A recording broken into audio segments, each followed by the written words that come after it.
Parfait. Bonjour à tous et toutes.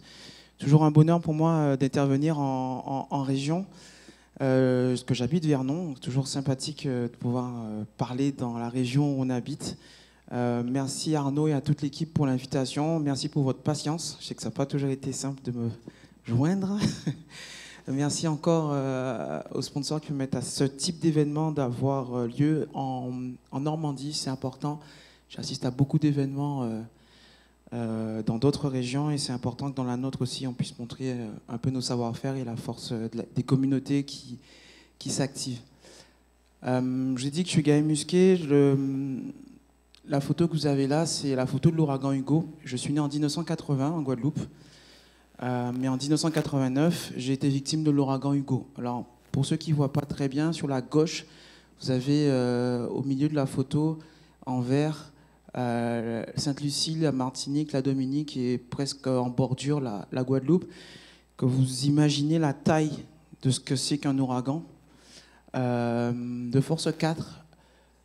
Et l'œil de l'ouragan que vous avez là, c'est la partie centrale, c'est la partie autour de laquelle les vents sont les plus violents. Je suis une des rares personnes à pouvoir témoigner d'avoir vu ça et d'avoir survécu. Mais ma maison a été partiellement détruite par cet ouragan qui ne m'a pas traumatisé en tant qu'enfant. Mes parents avaient tout préparé. Mon père est banquier, la maison était assurée. Et, quand il a fallu, pendant l'œil de l'ouragan, il faut imaginer qu'au milieu, là, vous n'avez pas de vent. La pression atmosphérique est très faible, mais il n'y a pas de vent. Et vous voyez les étoiles. Sauf que si vous avez vu ça, c'est que vous avez eu les vents les plus violents. Donc mon père, il a profité de ce moment-là pour pouvoir nous évacuer avec mes petites sœurs, ma mère, une autre famille qui était avec nous chez les voisins, leur donner aussi à eux un coup de main et attendre que ça passe. C'est plusieurs heures où vous entendez des débris qui frappent votre maison, où vous avez peur que la maison explose parce que la moindre fenêtre qui se casse fait les vents. Là, sur la Guadeloupe, quand l'ouragan est passé, c'est 330 km/h de vent, dernière vitesse de vent mesurée avant que les capteurs ne cassent. Et c'était en 1989. Je me suis juré, enfant, que mon métier plus tard, ce serait d'empêcher que ce type de catastrophe naturelle n'arrive. Et ça, c'est les rêves d'un enfant, d'un petit garçon de 9 ans. Et je me suis rendu compte, évidemment, qu'avec le temps, et l'actualité récente nous le montre bien, que ça arriverait de plus en plus souvent, malheureusement, et que ces ouragans seraient de plus en plus puissants. Je suis arrivé à Rouen le 13 septembre 2001. J'avais prévu de rester 10 ans. Ça fait 21 ans. J'ai autant vécu en Guadeloupe que dans l'Hexagone. Et je dédie tous mes travaux aujourd'hui à la prévention des catastrophes naturelles. Et si je vous raconte cette histoire-là, c'est parce qu'on a une actualité récente qui nous montre à quel point ces catastrophes vont impacter de plus en plus l'humanité et qu'on va avoir, pardon, on va y arriver, hop, je vais passer à la slide suivante, je ne sais pas s'il faut appuyer plus fort, non, je vais suivant, les 3 doigts, hein, c'est ça? Dis-moi, ok, il veut pas. Ok, super. Continue. La prochaine slide que vous verrez, c'est celle de l'île voisine. Merci. Je vais voir si je slide. Ok, super. La Martinique.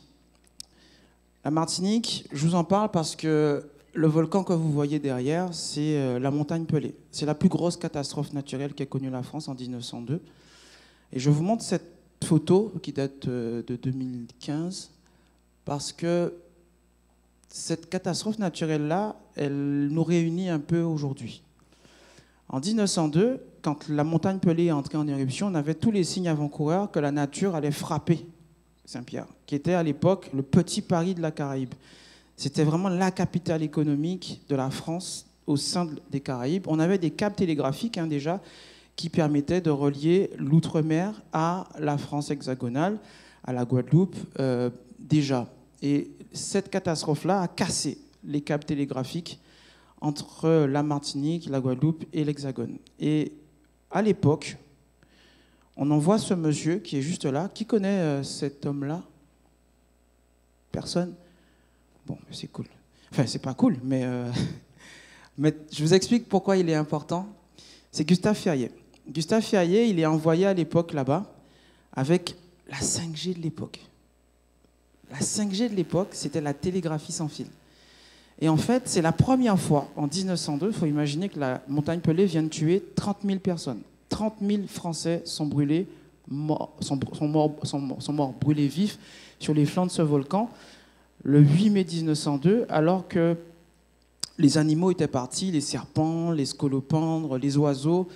Tout disait et montrait en fait qu'on s'approchait d'une catastrophe. Et les élus de l'époque, le gouverneur de la Martinique à l'époque, Saint-Pierre c'était le chef-lieu de la Martinique, décide de fixer les populations pour qu'elles restent votées à l'entre-deux tours, ça vous rappelle une histoire récente, des élections législatives.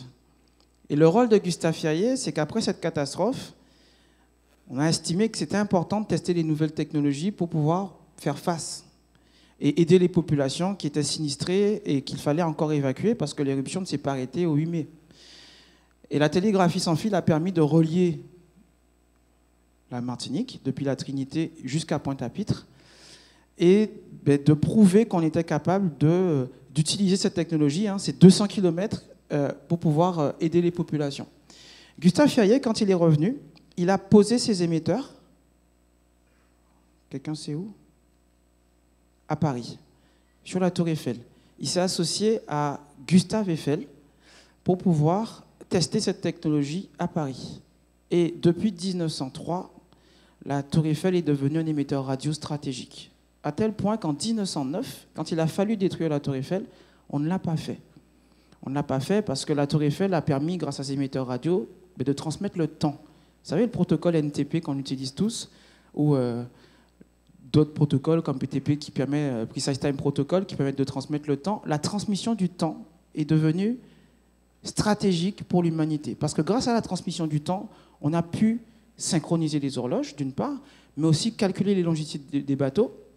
En 1912, quand le Titanic a coulé, c'est encore la télégraphie sans fil qui a permis de sauver les rescapés restants du Titanic, avec l'émission du SOS, mais aussi de calculer la position du Titanic. Et aujourd'hui, si on profite sur nos téléphones du Wi-Fi, de la 5G, de la 4G, en ce moment, c'est parce que ces horloges sont synchronisées au niveau des antennes relais, au niveau de ce protocole NTP. C'est parce que nos satellites, les satellites de positionnement aujourd'hui, GNSS, donc GPS américain, GLONASS russe, le Galileo européen, le Beidou chinois, le QZSS japonais, vous voyez, chaque empire, chaque grande nation a voulu se doter de sa propre constellation de positionnement par satellite, satellites qui ne sont ni plus ni moins que des petites tours Eiffel dans lesquelles il y a des horloges atomiques qui transmettent par radio le temps. C'est tout ce que fait un satellite de positionnement. Et je vous raconte cette histoire parce que Gustave Ferrier est devenu un des administrateurs du Bureau des longitudes qui encore aujourd'hui définit ce que c'est qu'une latitude et une longitude. Le lien pour moi entre l'ouragan Hugo qui m'a frappé enfant et 1902 où la Martinique a été frappée dans sa chair par ce séisme, c'est que le coût humain de ces 20 dernières années de catastrophes naturelles, ce n'est pas le réchauffement climatique. Je ne dis pas que le réchauffement climatique n'a pas tué, mais la majorité des morts de ces 20 dernières années, entre 2000 et 2019, les catastrophes naturelles qui ont le plus tué, ce sont des séismes et des tsunamis et des volcans. Pour 58%. 58% des morts, l'humanité, ce sont des crises géologiques qui n'ont rien à voir avec le réchauffement climatique. Et quand je dis souvent que quand on nous fait peur avec l'effondrement et un certain nombre de problématiques aujourd'hui sur ces questions-là, on sort à peine de la COP27.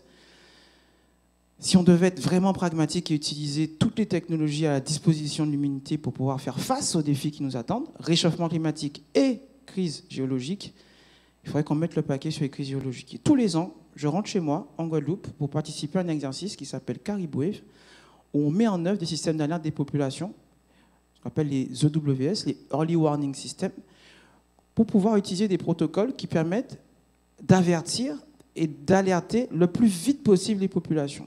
Et à Rouen, on a été concerné par une crise de ce type-là. C'était la veille d'une conférence que je devais assurer sur comment on évacue Rouen. on évacue Rouen. Et le lendemain, on a eu malheureusement l'incendie de Lubrizol qui nous a tous marqués. Et la capture d'écran que vous avez à gauche, c'est une illustration de ce qu'on aurait pu mettre en œuvre à Rouen, qui dispose non seulement de réseau 4G, maintenant 5G, mais aussi de DAB+. On avait 2 réseaux numériques déjà, à l'époque, qui auraient permis d'alerter les Rouennais, de leur dire qu'il y a quelque chose de grave qui est en train de se produire et comment ils auraient dû évacuer ou en tout cas se confiner pour pouvoir faire face à cette catastrophe, cette fois-ci technologique. Le fait de vous parler de ça dans une conférence comme celle-là, pour moi, c'est important parce que ça permet de vous rendre compte que les technologies que vous allez développer, que vous allez mettre en œuvre, doivent aussi servir à votre propre survie. Depuis l'incendie de Lubrizol, qui a lu le DICRIM de la métropole de Rouen? Personne, ou pas grand monde. Le DICRIM, c'est le document d'information communale des risques majeurs. Techniquement, tous ceux qui habitent Rouen ou dans la métropole devraient avoir ce document-là accroché sur sa porte ou le frigo. Je ne vous dis pas ça pour être anxieux ou pour vous faire peur.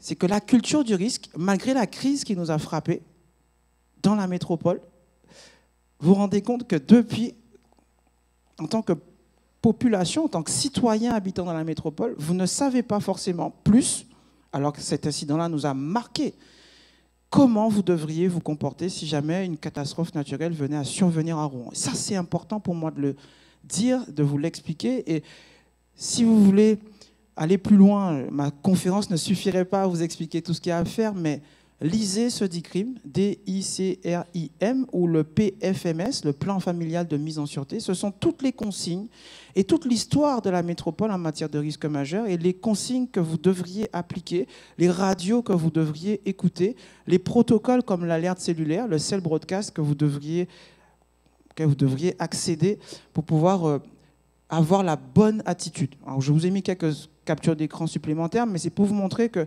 sur l'exercice de tsunami dont je vous parlais, Carib Wave, c'est 600 000 personnes comme vous, sur 47 États et territoires, qui évacuent leur maison, leur université, leur lieu de travail, leur usine, leurs hôtels, leurs bateaux de croisière, pour pouvoir jouer leur propre rôle si jamais un incident venait à survenir de type tsunami.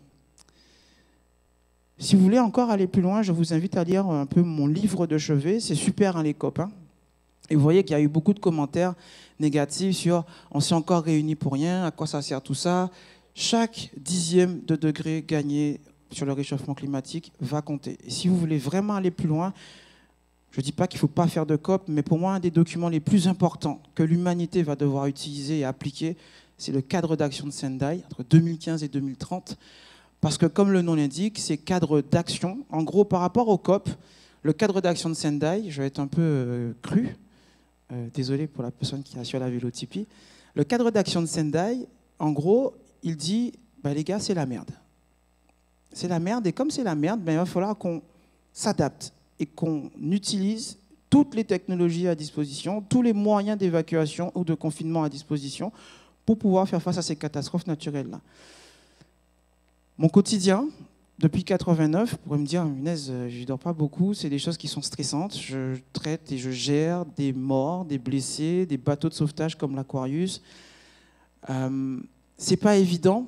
Et le titre de cette conférence-là, c'est comment je suis passé de ça, de la gestion de crise, qui m'habite et qui est mon métier, à l'astrophysique. Et pour ça, je vais vous parler d'un site qui n'est pas très loin d'ici, qui est aussi un site compliqué. C'est un site Céveso-Seuil-E parce qu'au campus de l'espace à Vernon, on fabrique, avec Ariane Group, les moteurs de la fusée Ariane 5 et la Future 6.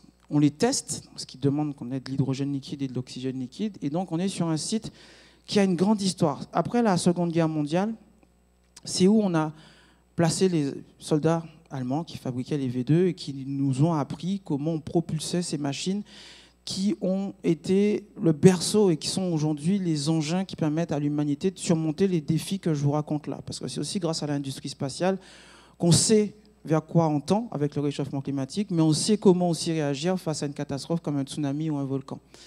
Le campus de l'espace, c'est l'ancien laboratoire de recherche balistique et aérodynamique à Vernon. C'est un site qui a fermé au début des années 2010, parce qu'à l'époque, on estimait qu'on n'avait plus besoin, en tout cas qu'on a déplacé ces soldats qui, près de 400 personnes, assuraient l'innovation vraiment dans le domaine spatial, dans le domaine de la propulsion, dans le domaine du guidage, du pilotage des engins. Alors, à la fois des têtes nucléaires, mais aussi pour le spatial civil, qui ont travaillé sur le système de positionnement. Et le site que vous voyez là fait à peu près 70 hectares, et l'enceinte un peu, sur laquelle on est un peu fixé là, fait 12 hectares. Et en 2020, quand les administrateurs du campus de l'espace sont venus me voir, on était un peu avant le confinement, et je me suis rendu compte que je suis passionné d'astronomie. Je suis arrivé ici pour faire des études de météorologie, mais la matière que j'aimais, ce que j'aurais vraiment voulu faire, c'était vraiment être astrophysicien. Il n'y avait pas d'observatoire encore en Guadeloupe, il y en aura un bientôt. Et donc j'ai fait de la météo pour pouvoir être le plus utile possible. Mais la fille dont j'étais amoureux quand j'étais au lycée, c'était l'astrophysique. Et j'arrive sur ce site et on me montre cet observatoire et je me rends compte à quel point on a un patrimoine industriel qui est absolument formidable, qui était à l'abandon, en ruine. Et sur cet observatoire, alors il est tout en bas à droite, vous voyez, il y a un petit toit blanc en bas à droite de la photo. C'est la petite visée stellaire. Le dernier instrument qui a été fabriqué dans cette visée stellaire, ce sont des viseurs d'étoiles. Les viseurs d'étoiles, c'est ce qui sert à positionner et à corriger l'attitude d'un satellite à partir d'une carte des étoiles. On fait de l'astrométrie, mais de savoir si le satellite est bien orienté et où à peu près il se situe. Idem pour une tête nucléaire. Les têtes nucléaires ne sont pas guidées par GPS, qui est une technologie faillible, dont on n'est pas totalement maître. Et donc les têtes nucléaires, pour pouvoir viser juste, il vaut mieux qu'elles visent juste, elles sont guidées par les étoiles. Et le dernier instrument qui a été calibré dans cette visée stellaire, ce sont les viseurs d'étoiles de l'ATV. Alors pour ceux qui s'en souviennent, l'ATV, c'est l'Automatic Transfer Vehicle. C'est encore à date le seul cargo qui ait réussi à s'arrimer à l'ISS sans intervention humaine. Et ça a été fait à Vernon. On avait des ingénieurs, des techniciens qui fabriquaient des instruments et qui ont ravitaillé plus de 10 fois l'ISS et qui ont permis aux astronautes dans l'ISS d'avoir à la fois des ergols pour remonter l'ISS et corriger sa trajectoire, mais aussi les nourrir et embarquer et transmettre des expériences scientifiques qui font avancer l'humanité. 2020, quand on me montre ce site-là, je me rends compte en plus que les jeunes, et là on était en plein confinement, les enfants de mon quartier, du bâtiment où j'habitais, ne savaient pas où ils habitaient. Alors, ils connaissaient leur adresse, rue de la Ravine, à Vernon, 27 200, dans l'Eure, la Normandie, la France, l'Europe. Ça, ils arrivaient un peu à se positionner. Par contre, sur des choses hyper simples, où est le nord, où est le sud, où se lève le soleil, où est-ce qu'il se couche, apprendre à se repérer aux étoiles, connaître la position de l'étoile polaire, dans l'hémisphère nord, ça peut aider. Quelques grandes constellations, quelques grandes étoiles, ça, ils ne savaient pas. Et je me suis dit qu'on allait utiliser en fait cette petite visée stellaire là qui est ouverte pour pouvoir transmettre ces savoirs qui ont été perdus en Europe. Et pour commencer à faire ça, j'ai eu cette carte-là. Et vous vous rendez compte, là, c'est une carte de pollution lumineuse, que Vernon, même si on est un peu épargné, c'est un peu mieux que Rouen, que Le Havre, que Caen, et beaucoup mieux que Paris. Mais en gros, plus c'est violet, plus c'est pollué. On ne voit pas les étoiles. Et c'est ce qui nous rend peu intelligents. On a perdu par rapport aux peuples autochtones, par rapport aux Mapuche au Chili, par rapport aux Kalinago, par rapport aux Kalina, par rapport aux Marquisiens, au peuple des Tuamotu en Polynésie. Tous ces peuples autochtones savent se repérer aux étoiles. Et ça, c'est quelque chose qu'on ne sait plus faire aujourd'hui. En 2019, il y a eu une panne de la constellation de Galiléo. Et à ce moment-là, je me suis dit, mais punaise, comment on ferait pour se positionner si on était privé de nos constellations de positionnement par satellite? Comment ils faisaient les anciens? Ils utilisaient les étoiles, ils utilisaient le soleil. Et ça, c'est une capacité qu'on a perdue. Dans toute notre modernité, et avec toutes les technologies dont je vous parle depuis tout à l'heure, on a perdu une forme d'intelligence pour se positionner parce qu'on ne voit plus les étoiles. À Rouen, vous voyez très peu d'étoiles, parce que la pollution lumineuse empêche d'avoir accès au ciel nocturne. Et si vous voulez vous rendre compte de ce que c'est que cette pollution, vous avez 3 photos. Une à Vernon, une à Arcancy, à 10 km de Vernon, et une à Verneus, à 100 km de Vernon. Si je fais un petit retour en arrière, les zones bleues que vous avez au sud de Bernay, ce sont les ciels les plus clairs et les moins pollués de la Normandie.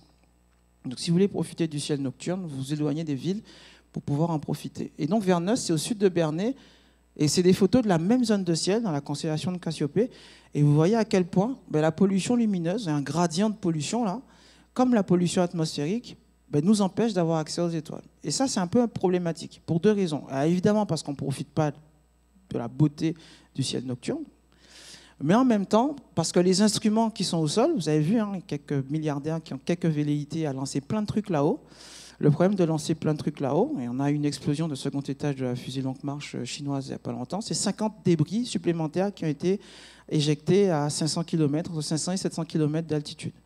Ça veut dire que l'humanité est en train, en plus de polluer le sol, pollue là-haut, et que nos engins qui sont stratégiques et qui vont nous permettre de traverser les crises qu'on est en train de vivre vont être compliqués à gérer parce que 42 000 satellites Starlink là-haut, ça veut dire que si vous ne les voyez pas au sol pour pouvoir les gérer et assurer une vigie et avoir des stations de contrôle sol, on va avoir des problèmes. La supervision spatiale va devenir un secteur extrêmement stratégique pour pouvoir faire face aux défis que l'on a à relever.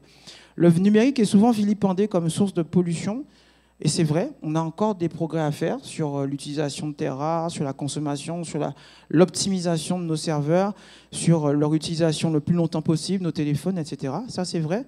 Mais considérer qu'on va résoudre les problèmes auxquels nous sommes confrontés aujourd'hui sans numérique, c'est une hérésie. On aura besoin de technologie pour faire face. Et c'est grâce à la technologie qu'on sait à quelle sauce on va être mangé. Et ne pas maîtriser le ciel, c'est-à-dire ne pas savoir et ne pas voir au sol ce qui se passe là-haut, c'est un problème. La France, pour le coup, c'est l'un des rares, si ce n'est seul pays, qui dispose des territoires d'outre-mer qui m'ont vu naître et qui permettent d'observer le ciel sur toutes les longitudes. Ce que vous n'avez pas réussi à observer à Rouen, vous pouvez peut-être l'observer à Vernon. Vous pouvez aussi l'observer à Pointe-à-Pitre. Vous pouvez l'observer à Marie-Galante, à Mayotte, dans l'océan Indien, à La Réunion, en Polynésie, à Tahiti, en Nouvelle-Calédonie, dans l'océan Pacifique. On a toujours un point, et ça c'est la grande force de la France, pour pouvoir observer. Et quand j'ai créé l'Observatoire de Vernon, c'était un peu à la base un projet personnel qui m'a dépassé, puisqu'aujourd'hui, 2 ans après, j'ai eu plus de 2000 visiteurs. J'ai eu 28 élèves de stagiaires, de 3e en stage, pour les stages découvertes des métiers. Je vais en avoir une 50aine cette année scolaire. J'ai fait 1500 visites de scolaires. Sur les 2000 personnes, il y a 1500 scolaires qui sont venus à l'Observatoire parce que tout ce que je vous raconte depuis le début est très anxiogène. Ça fait peur. Et même moi, quand on me parle du réchauffement climatique, parfois je suis dans le déni. Alors que c'est mon métier. Mais je me dis, ben non, ça ne peut pas être l'avenir de mes enfants. Et c'est important pour moi, c'est des choses qui m'ont marqué quand j'ai créé l'Observatoire de Vernon, c'est que les jeunes stagiaires de 3e que j'accueillais ne rêvaient plus. C'est des enfants qui ne savaient pas vers quelle filière et à quel métier ils allaient pouvoir, dans quel métier ils pourraient prendre plaisir. Vous savez, quand je suis arrivé ici en 2001, je suis arrivé plein de rêves. Mon rêve d'enfant, c'était de retourner en Guadeloupe et d'être chef de centre météo. C'était ça mon rêve d'enfant. Alors j'ai dépassé tout ça, dans le sens où j'ai réalisé tous mes rêves d'enfant. J'aurais jamais pensé enfant être devant vous aujourd'hui. Ce n'était pas ce à quoi je me destinais. Mais je suis très heureux aujourd'hui de le faire parce que ça me permet de transmettre aujourd'hui, à mon tour, tout ce que j'ai reçu.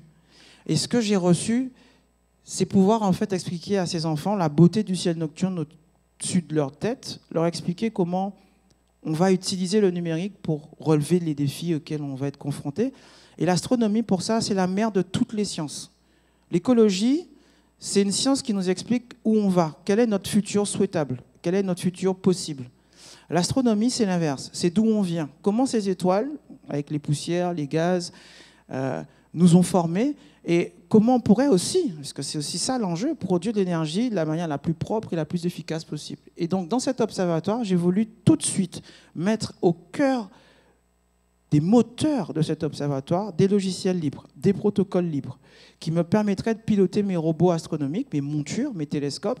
Et le logiciel que vous avez là, c'est Stellarium, qui est un logiciel libre, gratuit, que vous pouvez télécharger, qui simule le ciel que vous avez au-dessus de vous. On peut même faire de l'immersion 360 avec des GoPro, qui permettent derrière de simuler le ciel que vous auriez au-dessus de vos têtes. Et ça me permet en fait de vulgariser auprès d'enfants, en plein jour, parce que je ne sais pas la nuit, ce qui se passe dans le ciel au-dessus de leur tête. Là, c'est Castars, qui est aussi un logiciel libre avec une bibliothèque qui s'appelle Indy, qui est une couche d'abstraction open source, qui me permet de piloter chaque organe individuellement de l'observatoire. Les caméras refroidies, les montures, les viseurs d'étoiles, les capteurs météorologiques, l'ouverture, la fermeture du toit, la transmission des images, l'acquisition et l'astrométrie.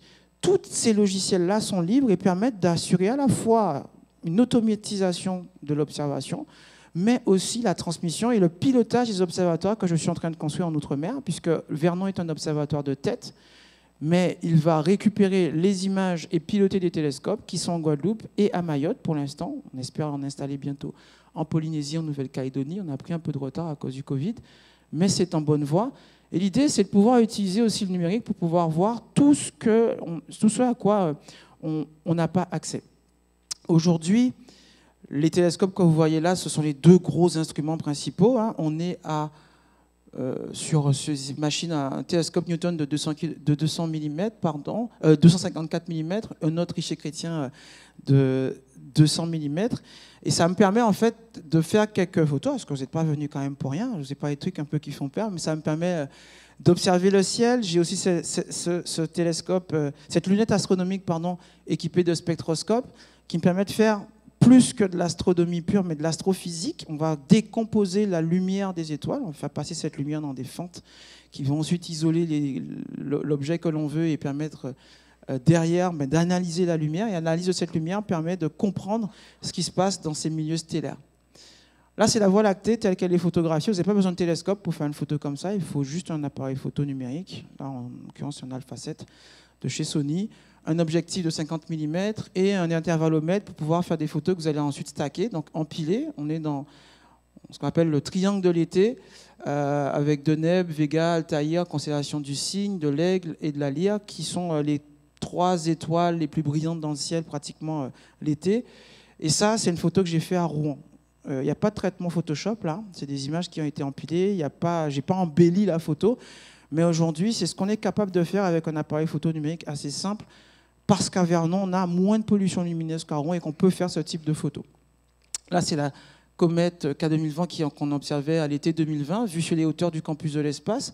Là encore, vous n'avez pas besoin de télescope pour faire des photos comme ça. Un appareil photo numérique suffit avec une pose longue. Là, c'est les travaux de mes élèves de 3e pendant leur stage. Les Pléiades, la nébuleuse d'Orion, la galaxie de Bode, la galaxie du Moulinet. Donc ces enfants, je leur apprends à programmer des robots astronomiques qui, la nuit, quand eux dorment, travaillent et font ces photos. Là, c'est RS Ophiuchus, c'est une nova qui a explosé dans la constellation d'Ophiuchus en 2021. C'est une nova récurrente, tous les 8 à 12 ans, elle explose. C'est 2 étoiles, en fait, une qui en mange une autre et qui explose, qui vomit. Elle vomit tous les 8 à 12 ans. Et donc, quand elle vomit, elle va expulser du gaz, de l'hydrogène. Et le gros pic que vous avez là, c'est le résultat du spectroscope, en fait, qui permet de décomposer cette lumière et de mettre en lumière de l'hydrogène ionisé par le rayonnement des étoiles. Et ça, on voit ça avec des instruments aujourd'hui qui sont complètement automatisés et que vous avez. Je vais m'arrêter là, voir un peu, parce que vous avez des questions. Je suis prêt à les entendre s'il y a des questions. L'idée pour moi, c'était de vous montrer 2 choses. Un, évidemment, qu'on était armés. Et là, vous êtes honnête, la preuve, on est armés pour faire face aux défis qu'on a à relever. Mais que ces défis-là, on ne peut pas les relever uniquement avec de la science pure ou de la technique pure. Il faut aussi des sciences humaines. C'est pour ça que je suis parrain de la candidature de Rouen, capitale européenne de la culture en 2028, parce qu'on a besoin, en plus de nos métiers techniques et scientifiques, aussi de la culture pour expliquer à ces enfants vers quoi on doit tendre, mais qu'on a aussi ce ciel nocturne qui est à notre portée, qui est un spectacle qui est gratuit tous les soirs, enfin en tout cas quand il ne pleut pas. Un peu compliqué ici. Mais voilà, l'idée pour moi, c'était aussi de partager avec vous que le numérique permet aussi d'accéder au ciel, permet aussi de relever des défis que l'on va avoir à relever et que vous avez toute votre place à la fois sur la prévention des catastrophes naturelles et des catastrophes technologiques, mais aussi sur la transmission de ces savoirs et de cette beauté du ciel nocturne. Question, juste là.